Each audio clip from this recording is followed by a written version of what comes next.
राजस्थान के एक छोटे से गांव बड़ावास में एक पुराना हवेली नुमा घर था, जिसे लोग काली हवेली कहते थे।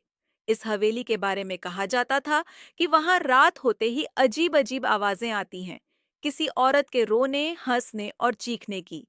गांव वाले डर के मारे सूर्यास्त के बाद उस ओर झांकते भी नहीं थे। यह कहानी शुरू होती है 40 साल पहले, जब गांव में छंपा नाम की एक औरत रहती थी। वह सुंदर, समझदार और भोली थी, पर गांव के जमींदार का उस पर बुरी नजर थी। चंपा ने जब जमींदार का प्रस्ताव ठुकरा दिया, तो उसने झूठा इल्जाम लगाकर उसे डायन घोषित करवा दिया। गांव वालों ने बिना सोचे समझे उसे मार डाला और उसकी लाश उसी हवेली में जला दी। उस दिन के बाद से ही हवेली में अजीब घटनाएं घटने लगी। दूध अपने आप फट जाता, बच्चों को डरावने सपने आते और रात को लोगों की चीखें सुनाई देती। धीरे धीरे लोगों ने हवेली को छोड़ दिया और वह वीरान हो गई। चंपा की आत्मा बदले की आग में जल रही थी। कई वर्षों तक हवेली बंद रही।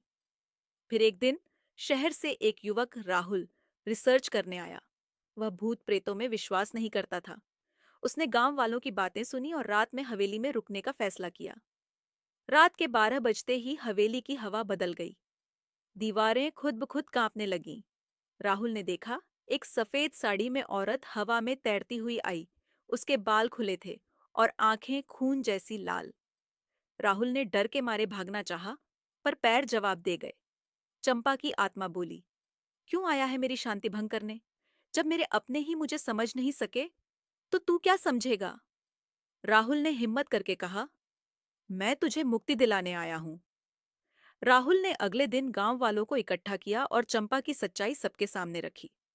कई बूढ़े लोगों ने भी कबूल किया कि जमींदार ने झूठे इल्जाम लगाए थे। गांव वालों ने मिलकर चंपा की आत्मा की शांति के लिए हवन किया और उसकी असली कब्र बनाई। उस रात के बाद हवेली से कभी कोई आवाज नहीं आई। लोग अब वहां से बिना डर के गुजरते हैं। लेकिन आज भी जब चांदनी रात में हवेली की ओर देखा जाता है, तो सफेद साड़ी में एक औरत की परछाई झील के किनारे बैठी मिलती है, शांत, मुस्कुराती हुई।